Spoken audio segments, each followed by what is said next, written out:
بسم اللہ الرحمن الرحیم۔ شروع اللہ کے نام سے جو بڑا مہربان اور نہایت رحم کرنے والا ہے۔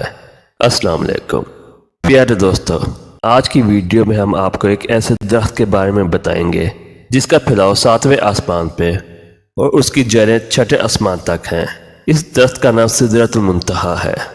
سدرہ عربی زبان میں بیری کے درخت کو کہتے ہیں اور سدرۃ المنتہا کا ذکر واقعہ معراج میں ہوا ہے، لیکن مفسرین نے لکھا ہے کہ سدرۃ المنتہا کے درخت کو دنیا کے بیریوں پر قیاس نہیں کیا جا سکتا۔ اللہ ہی بہتر جانتا ہے کہ وہ کس طرح کی بیری ہوگی۔ منتہا کے معنی انتہا یا آخری حد ہے، یعنی وہ مقام جہاں سے آگے مخلوق کو جانے کی اجازت نہیں۔ سدرۃ المنتہا کے آگے جو بھی ہے وہ اللہ تعالیٰ کے علاوہ کوئی نہیں جانتا۔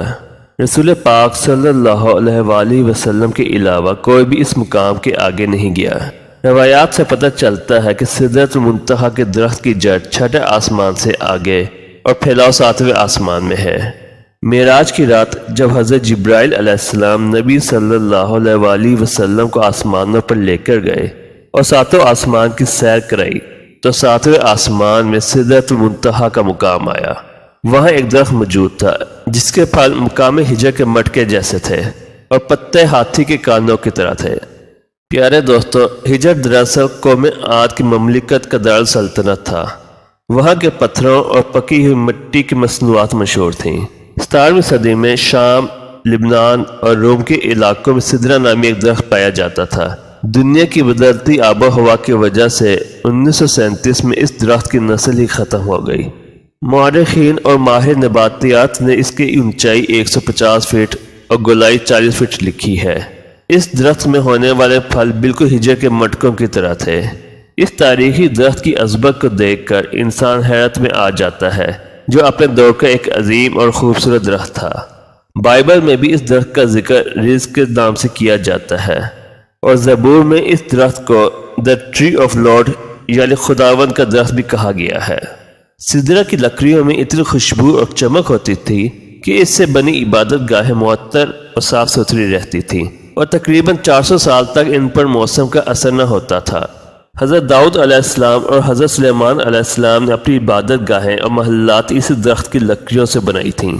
مختصر یہ کہ سدرہ قدیم دور کا ایک نایاب درخت تھا، اس لیے قرآن و حدیث میں سدرۃ المنتہا کو دنیا کے اس بیری کے درخت سے تشبیہ دی گئی ہے، لیکن سدرۃ المنتہا جو 7ویں آسمان پر ہے وہ دنیا کے ان درختوں کی طرح بالکل بھی نہیں۔ حضرت عبداللہ ابن مسعود رضی اللہ تعالی عنہ نے فرمایا کہ سدرۃ المنتہا 6 آسمان پر ہے۔ زمین سے اوپر جانے والی چیزیں سدرہ پر جا کر رک جاتی ہیں، پھر انہیں فرشتوں کے ذریعے وصول کیا جاتا ہے اور اس طرح اوپر سے نیچے آنے والی چیزیں اس تک آ کر رک جاتی ہیں، پھر انہیں نیچے سے وصول کیا جاتا ہے۔ مفسرین نے لکھا ہے کہ سدرۃ المنتہا کے قریبی جنت المأویٰ ہے، جو جنت کا اعلیٰ ترین مقام ہے، جہاں قیامت سے پہلے شہیدوں کی روحوں کو ٹھہرایا جاتا ہے۔ سدرۃ المنتہا کے متعلق روایتوں میں آتا ہے کہ اس کے ہر پتے پر فرشتہ کھڑا ہے جو اللہ کی تسبیح میں مصروف ہے، اور اس کی شاخوں اور پتوں پر سبز رنگ کے پرندوں کا جھنڈ بیٹھتا ہے۔ بعض علماء نے لکھا ہے کہ وہ سبز رنگ کے پرندے دراصل انبیاء اور اولیاء کرام کی روحیں ہیں۔ سدرۃ المنتہا ایسا درخت ہے جس کے تنے کی چوڑائی 72 سال کے سفر کے برابر ہے، جبکہ بہترین سوار اس کی شاخوں کے سائے میں 100 سال تک سفر کر سکتا ہے۔ نبی اکرم صلی اللہ علیہ وآلہ وسلم نے فرمایا کہ سدرۃ المنتہا کے درخت کی جڑ سے 2 ظاہری نہریں نکلتی ہیں اور اسی طرح اس کے تنوں سے 2 باطنی نہریں بھی نکلتی ہیں۔ آپ صلی اللہ علیہ وآلہ وسلم نے معراج کی رات ان نہروں کو دیکھا تو جبرائیل امین سے دریافت کیا کہ اے جبرائیل، یہ باطنی اور ظاہری نہریں کیا ہیں؟ اس پر جبرائیل علیہ السلام نے فرمایا کہ باطنی نہریں جنت میں جاتی ہیں اور ظاہری نہریں دنیا میں گرتی ہیں، جو دریائے نیل اور دریائے فرات ہے۔ دریائے نیل مصر کے سرزمین سے گزرتا ہے اور وہاں کے لوگ اور زراعت کے لیے اہم مانا جاتا ہے، جبکہ دریائے فرات مشرقی ترکی کے علاقوں میں بہتا ہے۔ یہ بات ظاہر ہے کہ سدرۃ المنتہا اس زمین سے اربوں خربوں نوری سال کے فاصلے پر کہیں کسی مقام پر موجود ہے، لیکن سوال یہ پیدا ہوتا ہے کہ سدرۃ المنتہا سے نکلنے والا پانی نیل اور فرات کی شکل میں ہماری اس زمین تک کیسے پہنچتا ہے؟ ہماری اس زمین پر پانی کہاں سے آیا؟ یہ ہمیشہ سے سائنسدانوں کے لیے ایک اہم سوال بنا رہا۔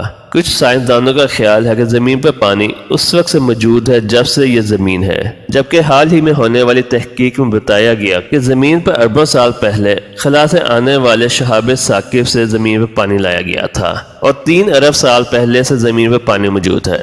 اب سوال یہ ہے کہ وہ شہاب ثاقب جو اربوں سال پہلے اس زمین پر گرے تھے اور پانی کا ذریعہ بنے، کیا وہ اس جگہ سے آئے تھے جہاں سدرۃ المنتہا موجود ہے؟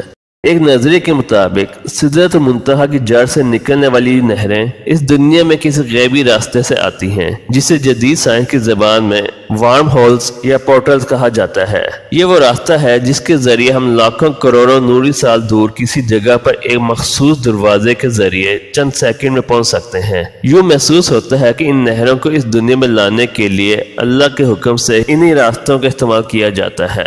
قرآن پاک کی ایک سورت سورہ المعارج موجود ہے جس کے معنی سیڑھیاں یا آسمان پر جانے کا راستہ ہے، یعنی ایسا راستہ جو اس زمین کو کسی اور ہی دنیا کے ساتھ جوڑتا ہے، جیسا کہ اللہ تبارک و تعالی نے سورہ المعارج میں فرمایا، اللہ کی طرح سے ایسے راستے جنہیں فرشتے اور روحیں استعمال کرتی ہیں تاکہ وہ اوپر کی طرف چڑھ سکیں۔ آخر یہ راستے کون سے راستے ہیں اور کیا نیل و فرات انہی راستوں سے اس دنیا میں آ کر بہتے ہیں؟ پیارے دوستو، امید کرتا ہوں آپ کو یہ ویڈیو پسند آئی ہوگی۔